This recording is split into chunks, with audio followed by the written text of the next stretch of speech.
The thought of going to university was just like... You also get a qualification and getting paid as well, so... I thought, go for it. I'm actually a mechanic, and they sort of go, what? I feel like I've really grown. I've gelled really well with my team and my managers. That's why I'd recommend it to others. I think it's just a really nice culture and a lovely place to work. Hi, I'm Tilly. I'm a degree apprentice here at Royal Mail, and today I'm joined by some of my fellow apprentices from Royal Mail and Parcel Force to find out a little bit about their roles and how they've been getting on so far.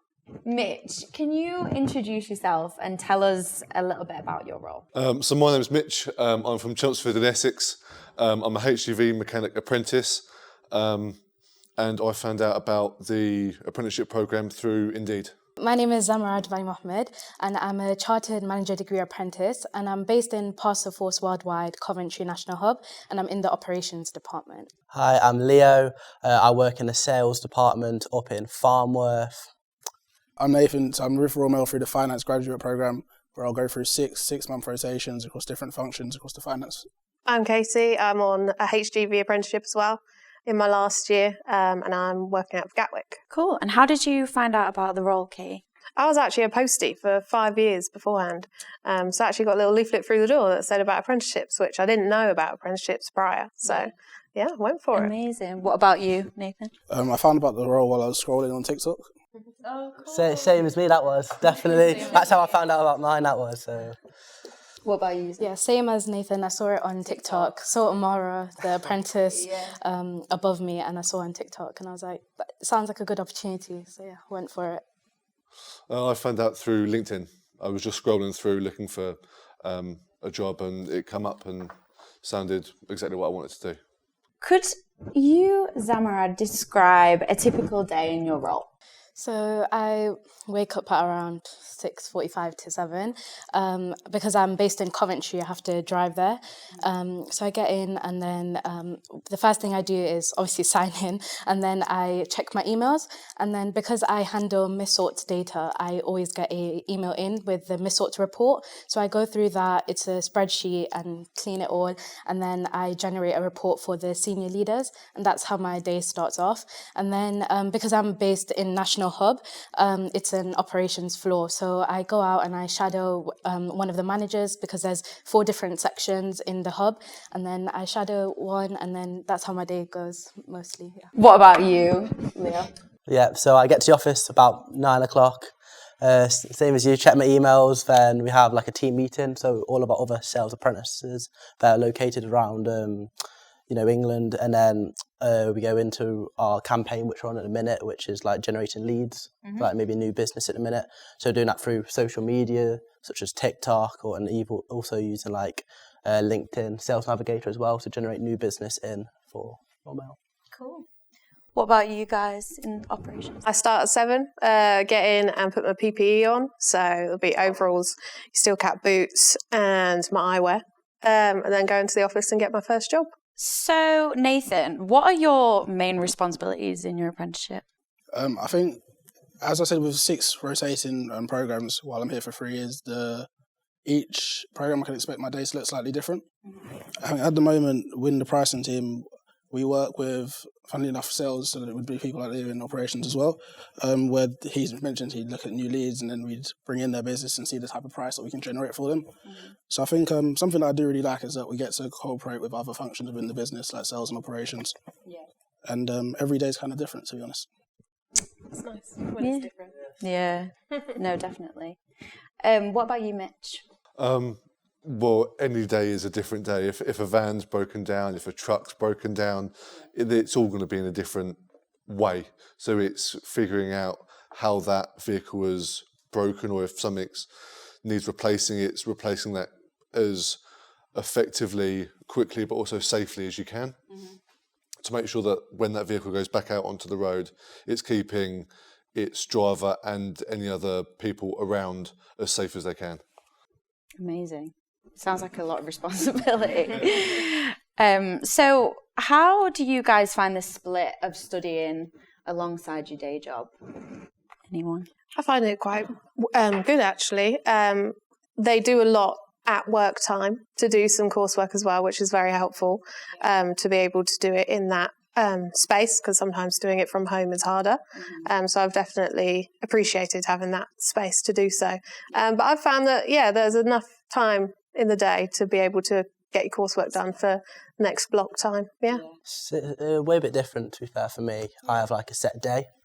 So I don't know if anyone's the same. What day do you have? I do it on Friday. Yeah, I have a Friday as well. So best day of the week, really, isn't it? So working from home as well.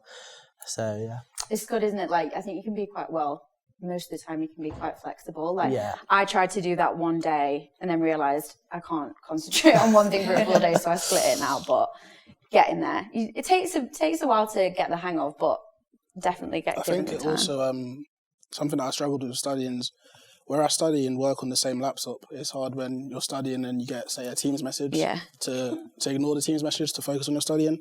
I think it's important to stress at Royal Mail, everyone respects the study day and won't say put work onto you, but I think it takes yourself to be able to ignore a Teams message when knowing that you should be studying. Yeah.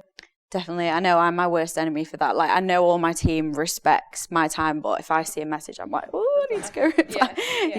We're lucky in the fleet department where we go away for a week. Every other month, it works out normally 6 to 8 weeks. We go away to a specialist college for a week, and where we have our tutors go through a certain part of a vehicle. So like last week when this is filmed, I was doing about engines. So I was in the college for a week learning all about how an engine works and whatnot. So that's like our dedicated study time that we get. So yeah. What skills do you guys feel like you've developed during your apprenticeship?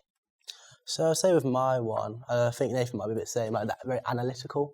So we have, different systems where, say for example, it shows how much, different companies have been spending with us. You've then got to analyse those graphs or see how much and then find opportunities within that. I don't know if that's similar for you, Nathan. Yeah, no, I'd agree definitely. Analytical skills have been developed, and I think even after you've then looked at your analysis as well, communication as well, because you do interact with a lot of people, and being able to speak to them in different ways and understanding how to speak to them, that's something that I found important and something I've been able to develop since working there. Yeah.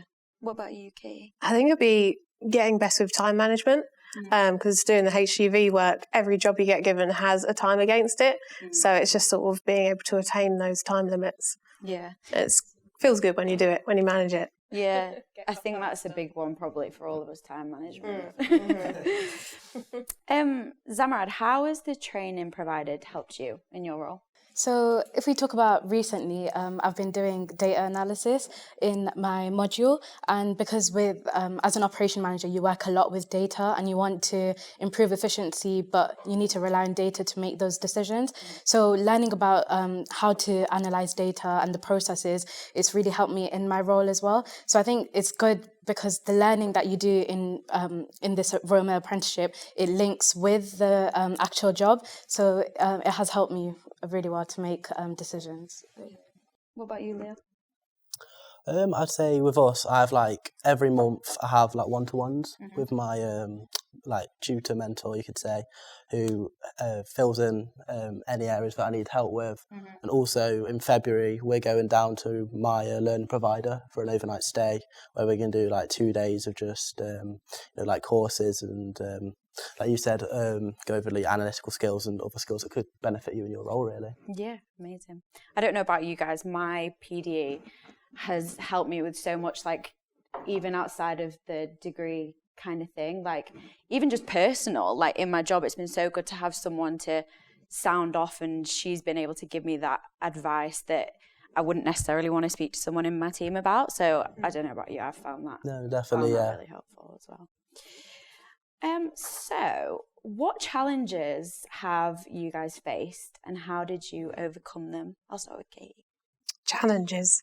It's probably the lingo. Sounds a strange one, but everything has a name and a title and to understand. And I remember when I first started, I was like, I don't know anything. It sounds like a foreign language. So it's just getting to know everything. And it's great.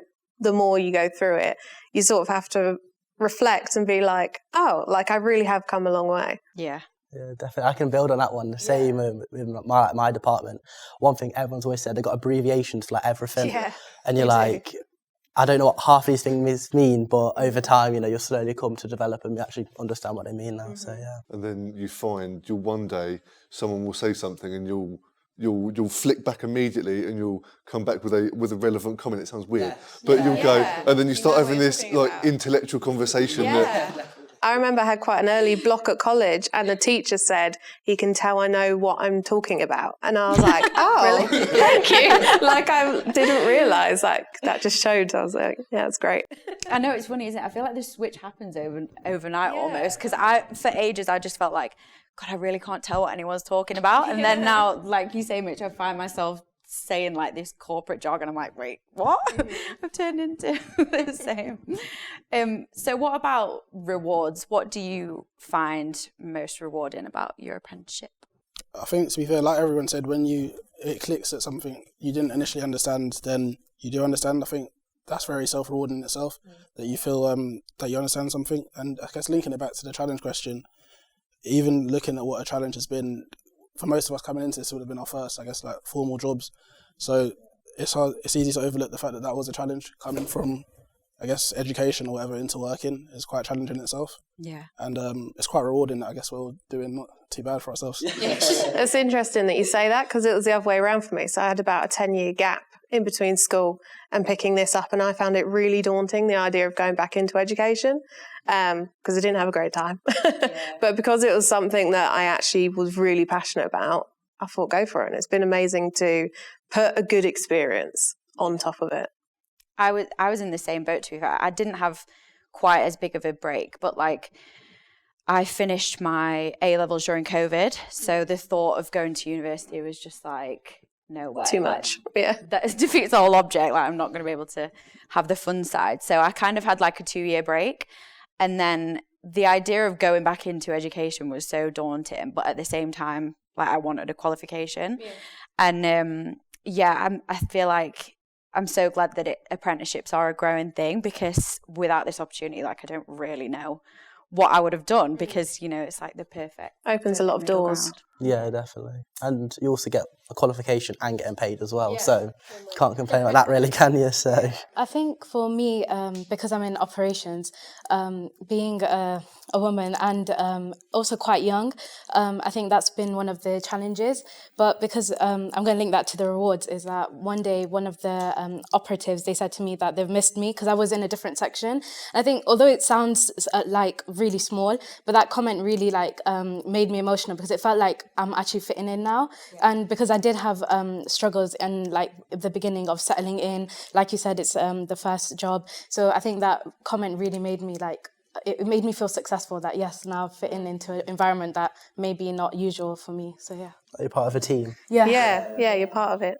Has anyone else got a moment that they're like particularly proud of that stands out? Or when you've got a vehicle comes in that has got this amount of problems that you've got to try and work out. Yeah. That you know if it's going to take you a week, it's going to take you a week. Yep. But you're going to fix it. When you see that vehicle roll out the workshop and the reward of it working at the end. You fixed it, and you spent countless blood, sweat and tears. You remembered where every bolt went back. Yeah, and you've got no nuts and bolts left. Yeah, it's very rewarding. And it's a very rewarding that you've completed something of that sort of achievement. Satisfaction. So I guess, Leo, how has this apprenticeship helped you grow personally and professionally? Well, I'd say, especially with being in sales, you've got to be quite a confident person. You'll be able to talk to people whenever, basically all the time. It's the main role of that job. So before my apprenticeship, I wasn't that confident. I wasn't really that outgoing. But I feel like, once I've started this, I'm about 5-6 months in now, and I feel like I've really grown, and it's helped my day-to-day life, even just speaking to anyone, really. So, yes. Yeah. What about you, Katie? For me, on like confidence base, probably like having the opportunity to do things like this. And even when we go up to college and it's very social, it's nice to sort of push me out of my limits and get used to that. Nathan, how would you describe the work environment and team culture? I think the work environment and team culture is very, encouraging. It's a good space for myself to come and do the apprenticeship. I think from the interview it was told to me that Roundtable are investing a lot into their own talent. That's why they have so many apprentices like ourselves.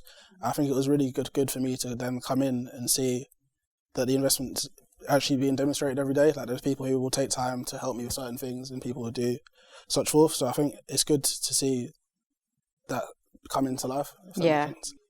I've found it so helpful to be part of a cohort. Like my cohort specifically was only 6 of us. I know it's growing year on year, but that support and like having those guys to lean back on, and again, like tell those little challenges that you maybe wouldn't want to speak to your team about, and just even to know that someone else is like going through the same experience with you. I found that really, really helpful, and great feeling. Definitely. I think all of us can agree. Royal Mail are very supportive. Like if you're stuck, you can go to anyone in your team, and they'll happily take time out of their day to come help you on something. We're apprentices. We're not supposed to know everything. No. So if we've got a problem, if you ask someone, they're going to help you. Yeah, that's it. It's like we've got mentors, so a person who's actually been given us to sort of learn, but all the others are absolutely fine with asking questions and taking the time out of their job to help. Yeah. I find all the time my manager, he reminds me that you're here to learn, and I think that's important that we are here to learn, and so any question isn't really a stupid question. And everyone's still learning as well. Exactly. Everyone's always learning. I think for me, as I said, operations is really a fast environment, and sometimes you don't get to build those connections as much as you want to. But with the recent We Are Christmas, the whole event, there was like one day where everyone had pizzas. They brought in pizzas for lunch, and we all got to talk and have a little extra break as well. And it was just really nice to have these events to connect with people who you work with daily, because sometimes you can just, you're just putting parcels and stuff, and it can get really quick, and you don't have time to have conversations, because you want to reach the targets as well. But I think it's nice to have that downtime and just be able to connect with people who you work with daily. Yeah. Zamora, do you feel like you get that same kind of support from your like mentors and colleagues? I know you're in the operational side, so like I don't really know that well. So you talked about our PDEs, our professional development experts.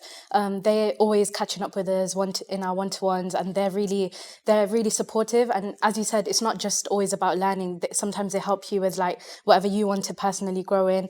And I think I've gelled really well with my team and my managers. They may be a bit older, but they've got loads of experience as well. So I learn from them, and it's just fun because they try to include me in everything, and I can tell that I'm being taken care of. So yeah. Yeah, it's a great feeling, isn't it?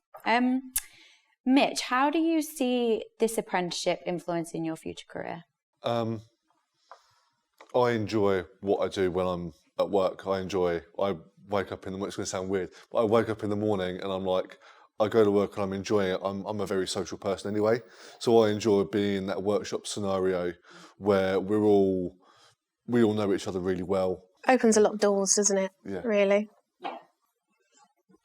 I think for me, it's one thing like I've always wanted to go into sales, and when I saw the opportunity for an apprenticeship, especially with Royal Mail, I was like, that's the goal, to go into sales. I saw this supportive environment to be able to help me and develop me and go into those roles, and also seeing people progress within the business. I find that really motivates me.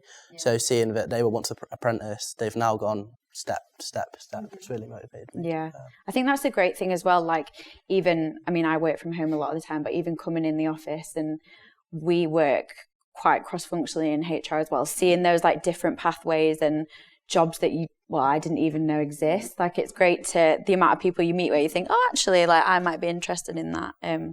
So I love that side. Yeah, and like they said, like I know people that have gone from one area of the business to the other, or stayed within Royal Mail. Yeah. So it shows how diverse you can change if you wanted to. Yeah, my manager started on an apprenticeship, so it's nice to see how far you can literally go from start to end. Yeah, my mentor was an apprentice.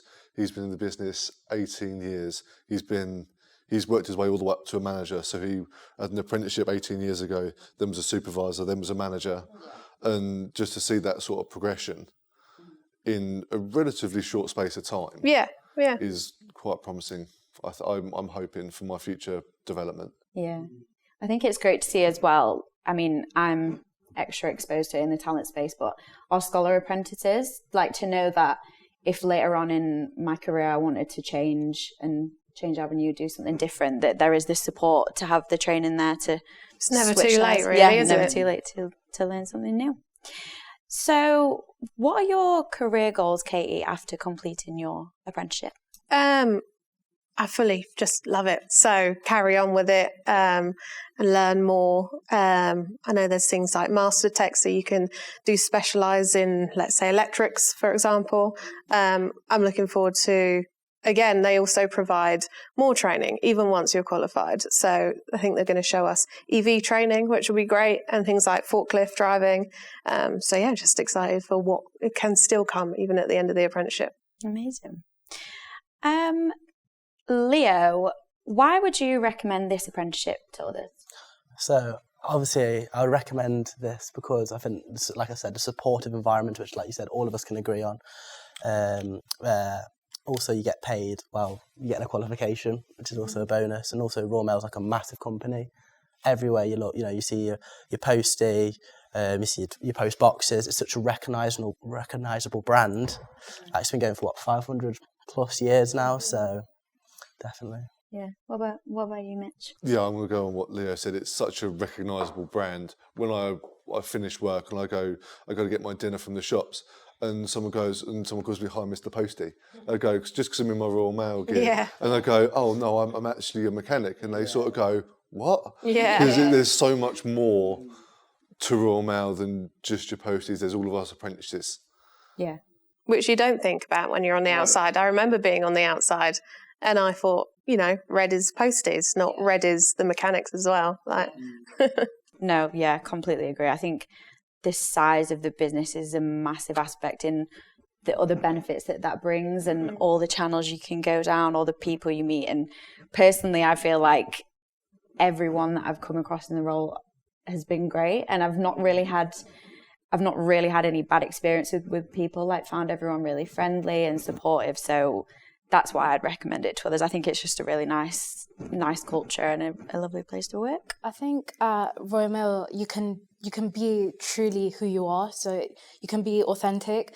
And I remember one of the webinars before I joined the apprenticeship, one of the plant managers said that don't change yourself, change the company. That's why they're investing in you. Yeah. So I think inclusivity is really big. Why I joined here and why I would recommend it as well, because for me, I come from an ethnic background and obviously I wear the hijab and stuff. So when I saw Umara, the apprentice, it just feels like I saw myself and I can take this opportunity. And obviously I want other people to look at me and say that, yes, look, even I can join and become someone who is almost like an influence. So yeah. Yeah, I totally get that, being the only female in my workshop, and I knew it would be highly likely when I went for the job that I'd probably be the only female. And it was daunting. You never know how it's going to go, but I've had the most amazing experience. I get treated exactly the same as everyone else, so it is lovely.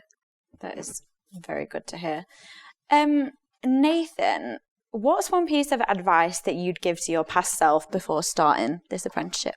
I think coming into this apprenticeship, I came into it relatively open-minded, and I think if I was to go back again, I'd do the same thing, because like we've kind of all alluded to, from the outside, when you think of Royal Mail, you think of your postie delivering things, and like Mitch said, you don't think of the bigger picture of all these different, the marketing teams and finance teams, etc. So coming in open-minded allowed me to, kind of see the whole bigger picture behind Royal Mail, and I guess if I was to do it again, I'd say to do the same thing again, just keep open-minded and then become shocked by the vast scale of the actual business, which is something that I'm still seeing and learning every day, how big the company really is. Yeah.